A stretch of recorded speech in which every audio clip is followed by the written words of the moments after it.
بسم اللہ الرحمن الرحیم. میں خالد مجید اور آپ پروگرام دیکھ رہے ہیں ملاقات. ناظرین، آج کی ملاقات میں آپ ایسے نوجوان ساتھی سے ملیں گے جو راولپنڈی کی تاریخ میں اسٹوڈنٹ لیڈر کے حوالے سے پہچانے جاتے تھے. پھر انہوں نے یہاں سے ہجرت کی اور پاکستان سے باہر چلے گئے. کافی عرصے کے بعد واپس آئے تو وہ اسٹوڈنٹ لیڈر جو ایک بہت موٹیویٹ قسم کا انسان تھا، یہاں پہ آتے ہی سوشل ویلفیئر کے کاموں میں بڑھ چڑھ کر حصہ لینے لگا. پھر ہم نے دیکھا کہ انہوں نے کرونا کے دنوں میں انتہائی اہم اقدامات کیے. وہ کیا تھے، کیسے اس طرف آنا ہوا، وہ سفر، یہ تھوڑا سا آج کی ملاقات میں ان سے پوچھیں گے. اور میرے ساتھ موجود ہیں اس وقت شیخ حمید صاحب. آپ کا بہت شکریہ شیخ صاحب. شام کا ٹائم اور رات کے یہ لمحہ آپ نے اپنے کرونا کے حوالے سے جو آپ کی تربیت دے رہے ہیں، لوگوں کو آپ اویئرنیس دے رہے ہیں، اس کو چھوڑ کے آپ آئے ہیں. یہ سارے سفر کو کیسے دیکھتے ہیں؟ میں یہ سمجھتا ہوں کہ یہ کچھ ذمہ داریاں ہوتی ہیں جو آپ کو اللہ کی طرف سے دے دی جاتی ہیں. انسان خود کچھ بھی نہیں کر سکتا. جیسے آپ نے کرونا کی بات کی تو اس کے اوپر جو مہم ہے وہ پچھلے کافی دنوں سے میں چلا رہا ہوں، اور وہ ایک اویئرنیس مہم ہے جو لوگوں کو ہم آگاہی دے رہے ہیں کہ آپ نے کرونا وائرس سے اپنے آپ کو کس طرح بچانا ہے اور کون کون سی آپ نے احتیاطی تدابیر کرنی ہے. ٹھیک. اس وال سے کافی مجھے پذیرائی ملی ہے. راولپنڈی کے اور اسلام آباد کے تقریباً کوئی بھی ایسا علاقہ نہیں ہے جہاں پر جا کر یہ اویئرنیس میں نے نہ چلائی ہو، اور لوگوں کا ایک بڑا اچھا رسپانس بھی ہے. لوگوں نے اس کے اوپر بہت زیادہ سنا بھی ہے. مجھے کچھ جگہ کے اوپر لوگوں نے نہیں بھی سننا چاہیا. سپوز اگر کسی بندے کا کاروبار جو ہے وہ بند پڑا ہوا ہے، لاک ڈاؤن ہے، اور لوگوں نے شٹر اوپر نیچے کر کے اپنا کاروبار چلا رہے ہیں، اور جب میں اپنا مائیگا فون اٹھا کے وہاں پہ پہنچتا تھا تو لوگوں کو پھر بڑا عجیب سا لگتا تھا کہ وہ سمجھتے تھے کہ یہ بندہ جہاں پہ آ کر جب اناؤنسمنٹ کرے گا، پھر یہاں پہ سوشل میڈیا میں یہ چیز جائے گی اور پھر ہماری دکانیں کھلی ہوں گی تو پھر انتظامیہ اس کے اوپر ایکشن لے گی. اور بعض جگہوں پر لوگوں نے آگے سے ریئیکشن بھی کیا. وہ لوگ انتظامیہ کے ڈر کی وجہ سے آپ کی بات سنتے تھے یا آپ کی محبت میں سننا شروع کر دیتے تھے؟ دونوں چیزیں تھی کہ جس جگہ کے اوپر مجھے لوگ نہیں جانتے تھے، میں نے کوشش کی تھی کہ میں اپنی آئیڈینٹی جو ہے اس کو ہائڈ رکھوں. میں کسی جگہ کے اوپر اپنا تعارف، اپنا نام استعمال نہیں کرتا تھا. میں ایز اے سوشل ورکر وہاں پہ جاتا تھا، اور جو میں نے پورا لرن کیا تھا کہ کرونا وائرس کے حوالے سے میں لوگوں کو کیا اویئر کروں. میں صرف لوگوں کو وہ کہتا تھا کہ جی آپ یہ کریں، آپ یہ نہ کریں، آپ جو نہیں ایسے نہیں. آپ کے مائک پہ کیونکہ ہم نے آپ کو بہت سارا سنا دیکھا، ایک خاص قسم کی آواز ہوتی تھی، وہ ذرا سننے والوں کے لیے وہ زیادہ اٹریکٹ کرے گی. جس وقت آپ اپنی گاڑی میں سے نکل کے باہر آتے تھے اور آپ کے ہاتھ میں مائک ہوتا تھا اور آپ بولتے تھے تو لوگوں کا خیال یہ ہوتا تھا کہ شاید کوئی وہ یہ سمجھتے تھے کہ AC آ گیا ہے، کوئی کمشنر آ گیا ہے. وہ سمجھتے تھے کہ کوئی انتظامیہ کا بندہ آ وہ گیا ہے. تقریر کا فن جو تھا نا وہ وہاں نظر آتا تھا. سر اس میں یہ تھا کہ دیکھیں ایک پریکٹس ایسی انتظامیہ کی طرف سے نہیں ہوتا. نو ڈاؤٹ کہ جو راولپنڈی کی انتظامیہ ہے انہوں نے اپنی سطح کے اوپر بہت کام کیا ہے، بہت کوشش کی ہے. لیکن جو میگا فون تھا وہ صرف میرے پاس ہوتا تھا. وہ سمجھتے تھے کہ یہ ان سب کا کوئی افسر آ گیا ہے. میں جب گاڑی سے نیچے اترتا ہوں مجھے پہلے پتہ لگ جاتا تھا، بلکہ لوگ مجھے بتانا شروع ہو گئے تھے کہ جی کن کن علاقوں کے اندر وائلیشن ہو رہی ہے اور کن کن علاقوں میں آپ کی کمپین جو زیادہ پاپولر ہو سکتی ہے، جہاں پہ لوگ بالکل احتیاطی تدابیر کے اوپر عمل نہیں کر سکتے. جس جگہ کے اوپر رش ہوتی تھی پہلے تو میں وہاں پہ پہنچتا تھا، پھر گاڑی میں ذرا دور کھڑی کرتا تھا تاکہ لوگوں کو پتہ ہی نہ ہو کہ میں نے جیسے نیچے اترنا ہے تو میں نے سب سے پہلے کہنا کہ احتیاطی تدابیر کے حوالے سے آپ کو پتہ ہونا چاہیے کہ حکومت کی کیا انسٹرکشن ہے، WHO کی کیا انسٹرکشن ہے، لاک ڈاؤن کے دوران دکانیں کھولنا قانونی جرم ہے. یعنی کس طرح جب باتیں ہوتی ہیں تو لوگوں کو پہلے یہ اندازہ ہوتا تھا کہ یہ شاید کوئی انتظامیہ کا بندہ آ گیا. پھر جب میں ان کو وہ واز شروع کرتا تھا، اویئرنیس کی جو باتیں جب شروع کرتا تھا، پھر لوگوں کو انٹرسٹ لینا شروع کر دیتے تھے. جب ایک بندے کو میں کہہ رہا ہوں کہ جی آپ ماسک پہنے تو یہ تو اس کے فائدے کی بات ہے. پھر جب ان کو ہم نے کہنا کہ جی آپ ڈسٹنس رکھیں یہ بھی ان کے فائدے کی بات ہے. پھر ہم ان کو کہتے تھے کہ یہ جو نوٹ آپ لے رہے ہیں ان نوٹوں کو گنتے وقت آپ وہ ہاتھ جو اپنے چہرے کے اوپر آپ نے نہیں لگانا. آپ نے ان کو اپنے جسم کو نہیں چھونا کہ وہاں سے نوٹوں سے بھی یہ وائرس جو ہے نا آپ کے جسم میں منتقل ہو سکتا ہے. پھر ان کو ہم یہ کہتے تھے کہ یہ جو آپ جوتے پہن کر بازاروں میں آتے ہیں یہ جوتے آپ اپنے کمروں میں نہ لے کر جائیں. پھر لوگوں کا انٹرسٹ پیدا ہوتا تھا کہ نہیں یار یہ بات تو ٹھیک کر رہا ہے بندہ، اب ہم نے دکان بھی کھولنی اور اس کی بات بھی سننی ہے. شروع میں تو لوگوں نے اس کو ایسے سمجھا کہ شاید کوئی میں مذاق کر رہا ہوں، کرونا ہے ہی نہیں ہے. لیکن جب پھر پاکستان کی طرف آہستہ آہستہ کرونا نے اپنے قدم جمانے شروع کیے تو پھر لوگوں کو احساس ہو گیا کہ یار ایک بندہ آ رہا ہے. بلکہ بعض میں اس طرح ہوتا تھا کہ بندے گاڑی میں جا رہے ہیں تو وہ گاڑیوں کے اندر سے یا بازاروں کے اندر جہاں میں جا رہا ہوں وہ ویڈیو بنانا شروع کر دیتے تھے اور کہتے تھے یہ آپ کی جو ویڈیو ہم آگے لوگوں کو دیں گے. تو بڑا اچھا رسپانس بھی رہا ہے لوگوں کا. اچھا کورونا کے جو متاثرین ہیں جو ہمیں اطلاع ملتی ہے، آپ کا کیا خیال ہے ایز اے جرنلسٹ؟ مجھے تو ایک شک ہے، یا ہو سکتا ہے کہ ہمارے اندر کیوں کب کیسے یہ جو چیزیں زیادہ ہوتی ہیں، یہ تعداد ہمارا خیال ہے کہ زیادہ ہے، آپ کیا کہتے ہیں؟ سر میں تو جو میں نے کام کیا ہے فیلڈ کے اندر، میں کوئی بھی بندہ نا پاکستان کو سو چیلنج کر دیتا ہوں، ٹھیک ہے آپ نے دفتروں میں بیٹھ کے کام کیا کہ میں نے فیلڈ میں کام کیا ہے، اور میرے ساتھ لوگ بہت زیادہ اٹیچ تھے۔ جب یہ کہتے ہیں نا کہ جی آج 90 بندوں کی ڈیتھ ہوگی تو مجھے پتہ ہوتا ہے کہ 90 نہیں ہے، بندے زیادہ ہیں۔ یہ 90 وہ لوگ ہوتے ہیں کہ جو اسپتالوں کے اندر بیٹھے ہیں یا جو سسٹم کے اندر اٹیچ ہیں۔ جب یہ کہتے ہیں کہ جی آج 4000 3000 2100 یہ جو لوگ ہیں آج ان کے کیس جو ہے نا مثبت آئے ہیں اور ان کے اندر کورونا کی جو ہے نا وہ تشخیص ہوئی ہے، تو میں یہ سمجھتا ہوں کہ کیسز اس سے بہت زیادہ ہیں، کیونکہ میرے مشاہدے میں یہ بات آئی ہے کہ جب لوگوں کی بیمار ہونے کی زیادہ چیزیں بڑھی ہیں تو لوگوں نے اپنے گھروں میں علاج کیا ہے، جو بہت ہاسپٹل سے خوفزدہ ہو گئے تھے۔ ایک تو خوفزدہ ہو گئے لوگ، دوسرا ایک یہ شور پڑ گیا تھا کہ اسپتالوں کے اندر جگہ ہی نہیں ہے۔ آپ دیکھیں نا اسپتالوں کے اندر جا رہے ہیں، آپ کے اسپتالوں کے اندر جگہ نہیں تھی، بالکل کم پڑ گئی تھی، لوگ بہت ہی بری حالت میں۔ تو پھر لوگوں نے یہ شروع کر دیا کہ اپنے گھروں کے اندر علاج، اور میں کئی ایسی فیملیوں کو جانتا ہوں بلکہ اپنی فیملیوں کے اندر پورا خاندان بیمار ہو گیا ہے۔ لیکن ایک یہ فائدہ ہو گیا، اللہ کی طرف سے ایک بڑی خصوصی مہربانی ہے کہ جتنی زیادہ ہم نے احتیاطی کی ہے اتنی زیادہ ڈیتھ نہیں ہوئی ہے، ٹھیک، جتنی بے احتیاطی ہم لوگوں نے کی ہے۔ ایک تو وہ لوگ اپنے گھروں میں علاج کروا رہے ہیں، جس بندے کی ڈیتھ ہو رہی تھی وہ یہ کرونا ڈکلیئر ہی نہیں کر رہا۔ جو بندہ گھر میں بیمار ہے، ہر بندے کو اندازہ ہو جاتا ہے کہ اس کو کون سی بیماری آ گیا، سمپٹمز جو ہیں وہ بڑے کلیئر ہوتے ہیں کرونا کے۔ تو لوگوں نے کیا کیا کہ ساتھ والے کو بھی نہیں بتاتے اور اپنے ٹریٹمنٹ، اور کئی لوگ خوف کی وجہ سے مار گئے۔ ہسپتال جانے سے لوگ اس لیے بھی تو خوفزدہ ہو گئے ہوں گے کہ یار وہاں پہ کوئی مریض واقعی ہارٹ اٹیک سے اگر وہ ڈیتھ ہوئی ہے تو اس کو بھی کرونا کے کھاتے میں ڈالا جا رہا تھا۔ نہیں سر، اس میں ایک وجہ یہ ہے کہ ہمارے کچھ لوگوں نے سوشل میڈیا کو بڑا غلط استعمال کیا ہے۔ ایک جو سب سے بڑا پاکستان میں پرابلم آ رہا ہے کہ یہاں پر اگر احتساب ہو تو وہ بھی پولیٹیسائز ہو جاتا ہے، اگر کرونا آئے تو وہ بھی پولیٹیسائز ہو جاتا ہے، اگر کوئی سکینڈل ہے تو اس کو ہم پولیٹیسائز کر دیتے ہیں، جو سب سے بڑا ڈینجرس کام ہے۔ اس کے اندر یہ ہوا ہے کہ جب دیکھیں اب ایک بندہ ہے اس کو ہارٹ اٹیک ہوا ہے، اب کئی لوگوں کو کرونا کی علامات ہی نہیں آ رہی سامنے، تو جب اس کو ہارٹ کا پرابلم ہے وہ اسپتال لے کے گئے ہیں، تو جتنی ہمارے ڈاکٹرز حضرات کی ڈیتھ ہوئی ہے تو انہوں نے ایک طے کر لیا کہ اگر اب کوئی ہارٹ اٹیک کا پیشنٹ آئے گا تو ہم اس کو پمپنگ نہیں کریں گے۔ اچھا، وہ پمپنگ کرتے ہیں جب اس کے ہارٹ کے لیے، تو کیا ہوتا ہے کہ اس کے منہ سے اندر چھوٹے چھوٹے جو بلبلے نکلتے ہیں وہ ڈاکٹروں کے اوپر اٹیک کر دیتے ہیں۔ اچھا، وہ وائرس ان تک منتقل ہوا ہے، تو انہوں نے یہ طے کیا کہ اب جو بندہ اسپتال میں آئے گا پہلے ہم اس کا ٹیسٹ کریں گے۔ اب ایک عام بندے میں علامات ہی نہیں آئے ہیں، اور علامات کیسے آ سکتی ہیں کہ جب اس کو ایک کورونا کا اٹیک ہو گیا ہے تو اس کو آکسیجن کی کمی ہو رہی ہے، اس کے پھیپھڑے کام نہیں کر رہے، ٹھیک ہے، اب اس کو محسوس نہیں ہو رہا، اب اس کو آکسیجن جسم میں نہیں پہنچ رہی ہے، جب اس کے خون تک آکسیجن نہیں پہنچے گی تو اس کو ہارٹ اٹیک کے چانسز بہت زیادہ ہو جاتے ہیں۔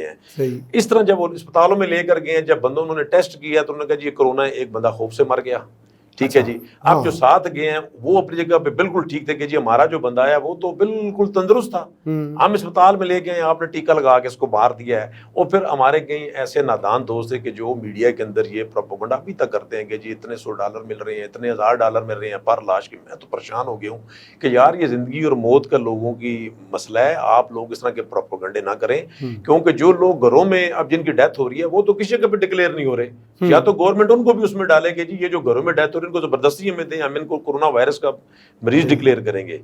تو وہ لوگوں کے اندر بڑا خوف پیدا ہو گیا، اور جو اسپتالوں کے اندر جو لوگ گئے ہیں وہ جب ان کی ڈیتھ ہوئی تو لوگوں نے یہ سمجھنا شروع کر دیا، بلکہ لوگوں کو سمجھایا گیا۔ اچھا، اسپتالوں میں جگہ بھی تو نہیں تھی سر، جگہ نہیں تھی، یہ وہ دیکھیں نا، یہ بھی تو دیکھیں نا۔ سر دیکھیں اس میں یہ ہے کہ آپ دیکھیں ہم نے تو بچپن شہر میں گزارا ہے، راولپنڈی اسلام آباد میں ایک پانی کی ٹینکی تھی، وہاں پہ اس وقت 10,000 بندے تھے، اب وہاں پہ 1.5 لاکھ ہو گیا اسی آبادی میں، ٹھیک ہے۔ اس کے اوپر ہمارے لوگوں نے کام نہیں کیا۔ اسی طرح جیسے راولپنڈی کے اندر 5-6 بڑے اسپتال ہیں، ان کی ایکسٹینشن بڑی ضروری تھی۔ آپ نے 1200 ارب جو ہے یا اتنے کوئی رقم ہے جو غریبوں کو آپ نے 12,000 روپیہ دیا ہے، وسیلہ حق ہے یا یہی کوئی پروگرام ہے ان کا گورنمنٹ دیا ہے، آج سر لوگوں کو پیسے ملے ہیں، لیکن ان کا جو ڈیٹا تھا وہ ایک بڑے عجیب و غریب قسم سے نادرا سے آپ نے لیا ہے۔ میں ایک جرنلسٹ ہو کے پروفیشنلی طور پہ میں کام کرتا ہوں، اور آپ یہ دیکھ لیں کہ ایک لمبی لسٹ جو ہے وہ دوستوں کی میرے سامنے نہیں آ سکی۔ میں انہیں دوست ہی کہوں گا نا جنہوں نے 12,000 کے لیے اپلائی کیا ہوا تھا، موبائل پہ بھیج دیا۔ بہت سارے لوگ ایسے جن کو واقعی پیسے نہیں ملے، لیکن اتنے 100 ارب جو ہے نا پیسہ حکومت کی طرف سے کہا گیا کہ جی بانٹ دیا گیا۔ کہیں پہ کوئی آپ کو نظر آتا ہے کہ ایسا کوئی کمیم چیم ہوئی ہو؟ سر اس میں یہ ہو سکتا ہے کہ دیکھیں ایک تو ان کے پاس ڈیٹا ہی نہیں تھا کہ لوگوں کو پہلے سب سے پہلے آپ کے سروے ہوتے ہیں، ڈیٹا بنتا ہے کہ کون سے لوگ اقدار ہیں. آپ نے نادرا سے ڈیٹا لے لیا ہے، پھر پرانا بے نظیر انکم سپورٹ تھا اس میں سے کوئی ڈیٹا انہوں نے لیا ہے، پھر اس کے تحت انہوں نے لوگوں کو پیسے دیے ہیں. اب ایک 5 سال پہلے یا 7 سال پہلے ایک سروے ہوا ہے، اس کے بعد سروے کی ضرورت تھی، اور جب اچانک یہ کرونا آیا ہے تو یہ اس کے اوپر ورکنگ نہیں ہو سکی. اس کے اوپر ورکنگ ہونی چاہیے تھی کہ کون سے لوگ جو ہیں وہ واقعی مستحق ہیں. اب کئی لوگ ہیں وہ 20-25 ہزار روپے کا کسی گھر میں شیف کا کام کر رہے ہیں، ڈرائیور کا کام کر رہے ہیں، کئی اس سے بھی اچھی پوزیشن میں ہیں. انہوں نے نادرا کو وہ بھیجا اپنا میسج، تو ان کو وہاں سے پیسوں کا آ گیا میسج کہ جی آپ کو پیسے ملیں گے. شیخ صاحب بات چیت بہت اچھی ہو رہی ہے، لیکن بریک کا ٹائم آ گیا ہے. ہم چھوٹی سی بریک لیتے ہیں، بریک کے بعد یہیں سے بات شروع کرتے ہیں. ناظرین چھوٹی سی بریک لیتے ہیں، دیکھتے رہیے ملاقات، بریک کے بعد ملتے ہیں.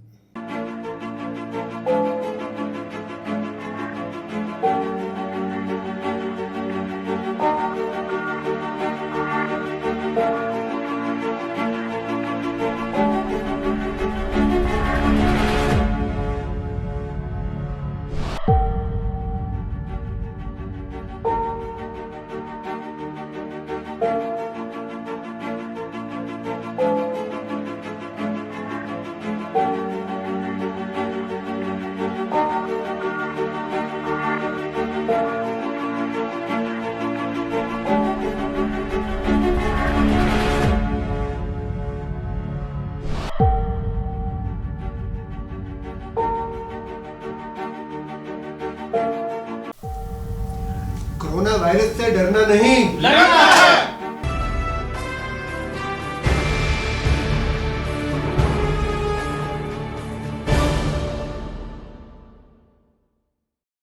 ویلکم بیک ناظرین، ملاقات میں ایک دفعہ پھر خوش آمدید. شیخ حمید صاحب ہمارے ساتھ ہیں. ہمارے پرانے دوستی کا تعلق بہت طویل، زندہ باد مرد آباد کا زمانہ بھی، اسٹوڈنٹ لائف کا زمانہ بھی، لیکن ہم نے سیاست پہ کوئی بات نہیں کرنی.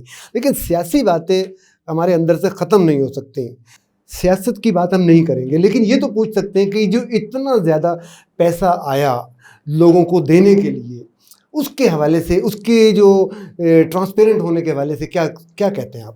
سر میں یہ سمجھتا ہوں کہ ایک عام بندے نے اس کے اندر بہت زیادہ لوگوں کو راشن دیا ہے، لوگوں کی امداد کی ہے. آپ کو پتہ ہے کہ جو ہماری سوسائٹی ہے اس کے اندر میں یہ بات ایکسپیرینس سے کہہ سکتا ہوں کہ اللہ تعالیٰ کے حکم سے کوئی بندہ بھی رات کو بھوکا نہیں سوتا پاکستان میں. بالکل صحیح ہے، کیونکہ رزق کا وعدہ خدا نے کیا ہے نا. جب یہ کرونا والا کام چلا ہے نا، تو سر اتنی ایسی مخلوق باہر آ گئی ہے لوگوں کی مدد کرنے کے لیے کہ آپ سوچ بھی نہیں سکتے. لیکن جو گورنمنٹ نے وہ جو امداد کی ہے لوگوں کو، میں سمجھتا ہوں کہ کیش دینے کی بجائے اگر گورنمنٹ اسپتالوں کی ایکسٹینشن کر دیتی، اگر آپ لوگوں کو ضرورت زندگی کی جو چیزیں تھی، آپ کے سینیٹائزر تھا، آپ کو ماسک چاہیے تھا، آپ کو صابن چاہیے تھا، آپ کو ادویات چاہیے تھی، اس کے اوپر آپ سبسڈی دے کر یا کس طرح کام کر کے ایک عام بندے کی اس تک رسائی کرتے. لیکن یہاں پہ ایک اور چیز شیخ صاحب، سینیٹائزر 2 نمبر بن گیا، دوائیاں 2 نمبر بنی. 2 نمبر میں کہ سر یہ 2 سے اوپر کا نمبر تھا کوئی. مطلب آپ اس بات سے ایگری کرتے ہیں؟ یہ بالکل ملاوٹ شدہ چیزیں تھی. جیلی سینیٹائزر تھے، جیلی ماسک، جیلی دوائیاں. اس کی روک تھام کس نے کرنی تھی؟ سر اس کی روک تھام تو حکومت نے کرنی تھی نا جی، انتظامیہ نے کرنی تھی. انتظامیہ اور میں سمجھتا ہوں کہ اس کے اوپر ہماری انتظامیہ اور ہماری حکومت مکمل فیل ہوئی ہے کہ جتنی بڑی بڑی چینز تھی انہوں نے کروڑوں روپے کا منافع کمایا ہے. اور ایک عام بندہ ضرورت مند تھا، ہر بندہ ماسک ڈھونڈ رہا تھا، ہر بندہ سینیٹائزر ڈھونڈ رہا تھا. اور یقین کریں لوگوں کو میں کہتا ہوں کہ وہ جو گاڑیوں کے پارٹس میں ڈالے والی دوائیں ہوتی ہیں وہ مکس کر کے لوگوں کو دے دی گئی. لوگ سمجھ رہے یہ سینیٹائزر ہے، اور ایسا سینیٹائزر میں نے مارکیٹ میں دیکھا، صابن گھول کے بیچ میں ڈیٹول کا صابن ڈال کے اوپر ڈیٹول آ کے بیچ رہے ہیں. ہاں جی، اور کوئی سینیٹائزر دینے والا نہیں ہے. دیکھیں نا آپ، پنڈی کی آبادی کبھی 50,000 ہوگی، پھر کوئی لاکھوں پہ چلے گی، اب کروڑوں میں چلے گی جی. تو اس کے اوپر کو ادارے ہوتے ہیں نا جو ورکنگ کرتے ہیں، بالکل، کہ اس پورے ٹینیور کے اندر باقی چھوڑ دیں کہ نیا پاکستان ابھی بن سکتا تھا یہ لاک ڈاؤن کے دوران. کہ آپ ایک نیا پاکستان بنا سکتے تھے. آپ جو آپ کے کسائی ہیں ان کو ایک میکینزم بتا سکتے تھے، آپ کے جو دودھ کی دکانیں ان کو میکینزم بنا سکتے تھے، آپ کے جو ادویات کی شاپس ہیں، آپ کی جو بڑی بڑی گروسری شاپس ہیں، سبزی والا ہے، حتیٰ کہ ہر چیز کے اوپر آپ ایک نیا پاکستان بنا سکتے. لیکن ہم نے وہ ضائع کر دیا، چانس ضائع کیا انہوں نے. بالکل دیکھیں، ہم نے یہ دیکھا ہے کہ میڈیکل سٹور جو رات کو 12 بجے تک یا 10 بجے تک کھلنے کا کہہ دیا گیا، انہوں نے ڈبل روٹی، انڈے، مکھن یہ تو رکھ لیا، ٹھیک ہے، یہ رکھا انہوں نے. کیسے دوائیوں پہ 1 روپیہ کم نہیں کیا انہوں نے. سر دیکھیں نا، مجھے یہ سمجھ نہیں لگ سکی آج تک کہ یہ ہماری پالیسیاں کون بناتا ہے. پوری دنیا میں میڈیسن شاپ کے اوپر گروسری شاپ نہیں ہو سکتی. اوکے. انہوں نے ساتھ وہ چپس بھی رکھی ہوئی ہے، کوک بھی رکھی ہوئی ہے، ساتھ دوائیاں بھی رکھی ہوئی ہیں. ٹھیک ہے. اب دوائیوں کی آڑ میں وہ ساری گروسری بک رہی ہے. بالکل. اتنا اور مکس اینڈ میچ ہو گیا ہے کہ لوگوں کو آپ ڈسٹنس پہ رکھ نہیں سکتے. پہلے تو یہ بات ہے کہ جو میڈیسن کی شاپ ہے وہ صرف میڈیسن کا کام کرے. اس کو آپ نے یہ بیچ میں انڈے اور یہ پیاز ٹماٹر یہ سارا وہاں پہ کہاں لے کر چلے گئے. ٹھیک ہے نا. پورے کرونا کے پورے جو پیک ٹائم تھا اس میں تمام بیکریز پہ، ہمارے آفس میں بھی یہ ہوتا تھا کہ شام کو ہمیں کسی چیز کی ضرورت پڑتی تھی تو وہ کہا کرتے تھے فلانے میڈیکل اسٹور پہ چلے جائیں، وہاں سے یہ چیز مل جائے گی. تو سر یہ ادارے کرتے ہیں نا، دیکھیں ادارے اس کے اوپر کمپلیٹلی فیل ہوئے ہیں ہمارے، کہ آپ نے جس چیز کے اوپر کام کرنا تھا وہ ہم کر سکے. ہم ڈیلی ویجز کے اوپر پالیسیاں بناتے ہیں کہ آج یہ ہم نے کرنا ہے اور صبح وہی ہم نے کر دینا ہے. آپ جب بھی ابھی آپ دیکھ سکتے ہیں کہ لاک ڈاؤن انہوں نے کیا ہوا ہے، 9 سے شام 7 بجے تک دکانیں کھلتی ہیں. تو وہ ابھی میں یہ آپ کے ادھر آ رہا تھا تو اب دکانیں انہوں نے بند کر دی ہیں. ٹھیک ہے، دکانیں بند ہیں. اب دکانوں والوں نے باہر چھاپے لگا لیے ہیں. ہاں جی، باہر بیٹھے ہوئے، وہ باہر بیٹھ کے سامان بیچ رہے ہیں. یاد دیکھیں نا، ایک اور چیز شیخ صاحب ذہن میں آ رہی ہے، وہ یہ ہے کہ یہ جو کرونا کی جو پیک ٹائم کو یا ڈیتھ چیزوں کو سوشل میڈیا پہ غلط انداز سے دکھایا جاتا رہا. سر وہ تو میں کہتا ہوں کہ سوشل میڈیا کے لیے باقاعدہ ایک لائسنس ہونا چاہیے. کہ میں خود بھی سوشل میڈیا میں کام کر رہا ہوں اور یہ جو جتنی میری کمپین تھی اس کو سوشل میڈیا کے تھرو ہی میں نے لوگوں تک پہنچایا ہے. اب مجھے کئی لوگوں نے فون کیا اور پھر مجھے مجبوراً ایک ویڈیو میسج چھوڑنا پڑا ہے کہ ایک بندہ اپنے گھر میں علاج کر رہا ہے اور ایک بندہ اسپتال میں اپنا علاج کر رہا ہے. ٹھیک ہے، اب وہ بھی سوشل میڈیا میں ہے. اب ہمارے نادان دوست کسی کو تھوڑا سا کرونا ہوا تو اس نے کہا جی ان کی طبیعت بہت سخت خراب ہے، دعا کریں. ہاں جی. ٹھیک ہے، پھر کسی کی ڈیتھ ہوئی ہے تو وہ بھی انہوں نے اس کے اوپر چڑھا دیا. اچھا، ڈیتھ کی فوٹو لگا دیں، فوٹو لگا دی. اچھا، ڈیتھ بھی اتنی زیادہ ہو رہی تھی کہ جب روزانہ فوٹو لگ رہی اور جو بندہ اپنا علاج کر رہا ہے گھر میں یا اسپتال میں، جب وہ سوشل میڈیا میں دیکھتا تھا تو وہ اپنے حوصلے جو ہیں پست کر لیتا تھا. کئی لوگ نفسیاتی مریض ہو کر ان کی ڈیتھ ہو گئی ہے، خوف کی وجہ سے ڈیتھ ہو گئی ہے کہ انہوں نے کہا پتہ نہیں ہم بچیں گے نہیں، کیونکہ پوری دنیا میں آپ دیکھیں کورونا نے تباہی پھیلا دی ہے. صحیح. ہمارے ابھی تک جو جتنی ہم نے لاپرواہی کی ہے یا یہاں پہ جتنی بھی نیلی ہوئی ہے اتنی ڈیتھ اس طرح نہیں ہو رہی. اچھا، جتنا سوشل میڈیا باہر جو ہے بہت زیادہ ہونے اور یہاں کم ہونے کی کوئی خاص وجہ کیا نظر سر؟ آتی ایک ہے؟ میں یہ سمجھتا ہوں کہ ہمارے ملک میں جنک فوڈ کم یوز ہوتا ہے. اچھا. جنک فوڈ کا بھی ایک بہت بڑا رول ہے کہ آپ کا جو امیون سسٹم ہے، ہم لوگ دیکھیں نا ایک وقت کی روٹی کھاتے ہیں، دوسرے وقت جو ہے نا کوئی چل جاتا ہے سلسلہ گھر میں، وہی ہانڈی کر لی، اس میں پیاز بھی یوز ہو رہا ہے، ادرک بھی یوز ہو رہا ہے. جبکہ جن ملکوں میں یہ ڈیتھ ہوئی وہاں پہ اس کا استعمال ہی نہیں، لہسن کا بہت زیادہ استعمال ہی نہیں ہے. اب ہمارے ملک میں کسی کو بیماری ہوتی تو پہلے گھر میں کوئی 36 حکیم ہوتے ہیں، اس کو دودھ میں ہلدی ڈال کے دے دیں گے جی اس کی ہڈیاں نہیں، سرکے کی چکن بھی بنا لو. زبردست ٹونک ہے کہ لوگ اس سے ان کے امیون سسٹم سٹرانگ ہو گئی ہے اور اس سے لوگوں کی جو نا ڈیتھ اتنی زیادہ نہیں ہوئی. اور میں سمجھتا ہوں کہ کرونا وائرس تقریباً ہر بندے کو ٹکرا چکا ہے یا ٹکرائے گا.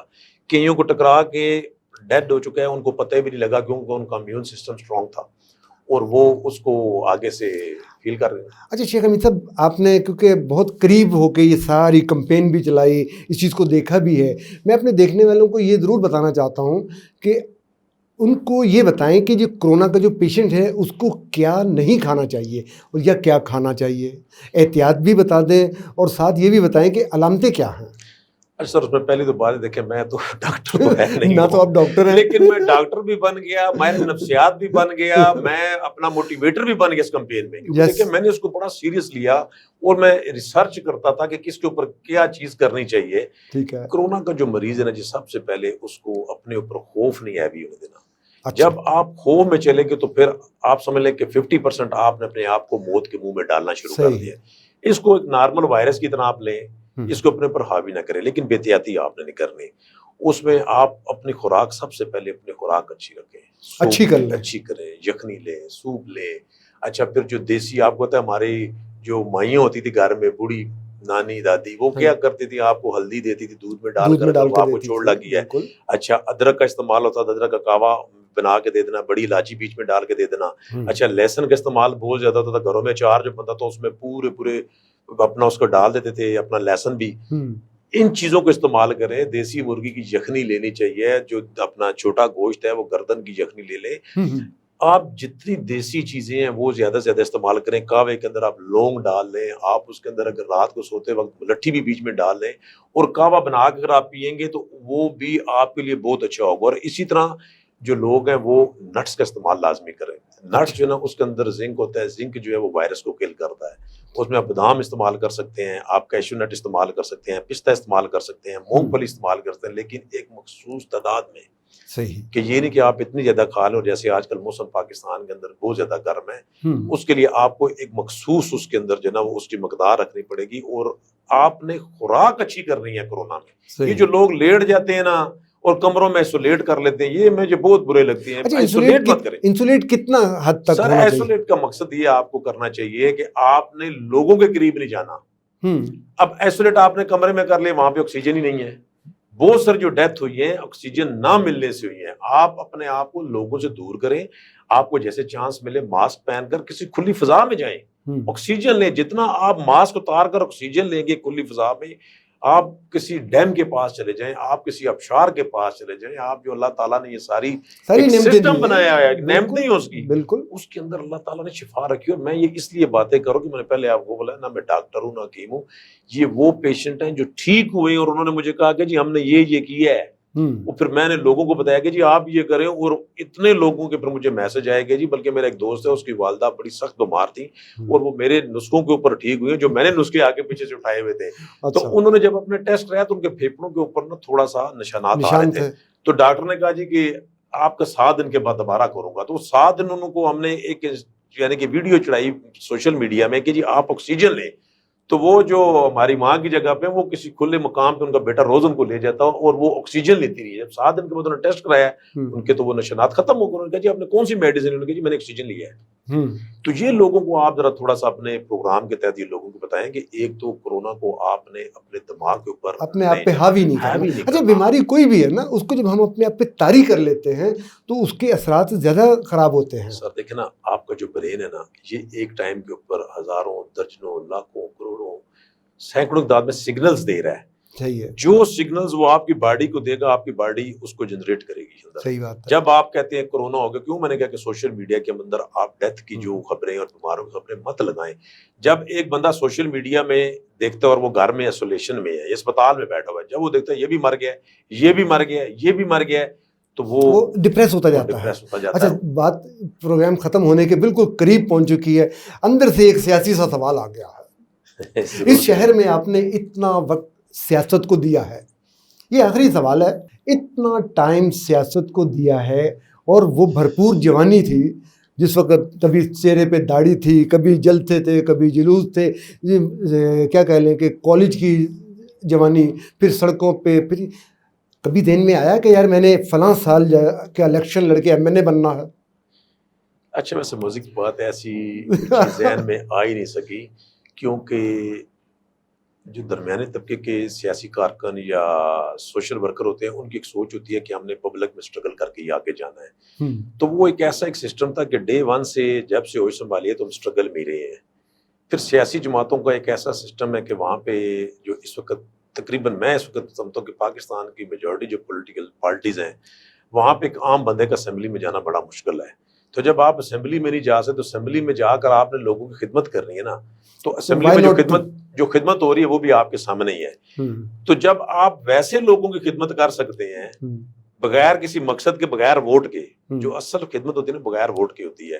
اگر آپ نے ووٹوں کے لیے لوگوں کے لیے جانا ہے, میں تو بھی یہ جتنی تھی مہم اس کے اندر میں بڑا تکلیف ہوئی ہے کہ جو ہمارے شہروں کے اندر سے جو الیکٹڈ لوگ تھے یا جو ہار چکے تھے, یقین کریں لوگوں کو بڑا مایوس کیا ہے. اور میں کسی وقت بڑا خوف میں چلا جاتا تھا کہ خدا نہ خاصا اگر یہ موب بن گئے اور یہ لوگ باہر آ گئے تو کسی کے کنٹرول میں نہیں آئیں گے. تو پھر اس حوالے سے میرا کبھی بھی یہ ذہن نہیں گیا کہ میں اسمبلی میں جاؤں گا. میں سمجھتا ہوں کہ ایک ایم این اے سے میں زیادہ پاورفل ہوں. آج سے جی آج کی سوچ ہے, لیکن آج سے 20-25 سال پہلے کی تو یہ سوچ نہیں ہے. بالکل سوچ نہیں تھی, وہ تب بھی یہی تھی. اس وقت سر یہ ہوتا تھا کہ اس وقت یہ سوچ نہیں ہوتی تھی کہ اسمبلی میں جانا ہے یا نہیں جانا ہے. ایک اسٹوڈنٹ پالیٹکس ہے, طلباء کے مسائل ہیں, شہر کے جو ایشوز ہیں ان کے اوپر بات ہونی ہے. اب یہ آئیڈیا نہیں ہوتا تھا کہ ابھی ہم نے اسمبلی میں بھی جا سکتے ہیں یا ہم جائیں گے. اور چلے بھی جاتا ہے پھر انسان. وقت کے ساتھ لیکن نا ساتھ میرے انسان خیال- کی جو زندگی ہوتی ہے انسان کبھی خود اس کے اوپر فیصلے نہیں کر سکتا. میری جو زندگی ہے اس نے بہت زیادہ ٹوسٹ کھائی ہے اور کچھ ایسی چیزیں ہیں کہ جو میں کبھی سوچ بھی نہیں سکتا وہ میں نے کر لی ہیں. میں کبھی بھی نہیں سوچ سکتا تھا کہ میں بالکل 100% ہیومینٹیرین فیلڈ میں چلا جاؤں گا, سوشل ورکر بن جاؤں گا اور لوگوں کے لیے کام کروں گا. اور میں سمجھتا ہوں کہ میں, یقین کریں, میں رات کو بڑی اچھی نیند سوتا ہوں. آپ مطمئن لائف گزار میں رہے ہیں. اتنا مطمئن ہوں. اور میں یقین کریں بعض دفعہ جب نماز کے اندر بعض بندہ اللہ تعالیٰ سے ہو جاتا ہے ڈائریکٹ بھی, تو مجھے ایسے لگتا ہے کہ یار یہ میرے لیے تو اللہ تعالیٰ نے ایک ایسا راستہ مجھے دے دیا کہ شاید میں کسی کے پیچھے کھڑا ہو کے فوٹو کھنچاتا یا نعرے مارتا, تو میں خود آگے چل کے ان لوگوں کے اندر جا رہا ہوں جو میرے لوگ ہیں, جن کے اندر سے میں ہوں. تو مجھے بڑی خوشی ہوتی ہے. میں کہتا ہوں میں بڑا مطمئن ہوں. بلکہ میں آپ کو مزے کے بتاؤں, جب میں کرونا وائرس کی مہم چلا رہا تھا تو میں رات کو جب سوتا تھا کئی دفعہ نیند نہیں آتی, صبح کا انتظار کرتا تھا کہ یار میں صبح لوگوں میں جا کر میں نے آج یہ اناؤنسمنٹ کرنی ہے. تو بڑی اچھی, اللہ تعالیٰ کا شکر ہے, بڑا ضمیر مطمئن ہے. اللہ آپ کو کامیابیاں دے. آپ نے جو بیڑا ایک اٹھا رکھا ہے وہ بہت کامیابی کا ہے, بہت اصلاح کا ہے, فلاح کا ہے. آپ کا بہت شکریہ, آپ تشریف لائے. بہت شکریہ آپ. ناظرین, آپ نے پروگرام دیکھا ملاقات, اور یقیناً آج کی ملاقات آپ کو منفرد لگی ہوگی. خالد مجید کو اجازت دیں, اگلی ملاقات میں پھر کسی خوبصورت شخصیت کے ساتھ. اللہ حافظ.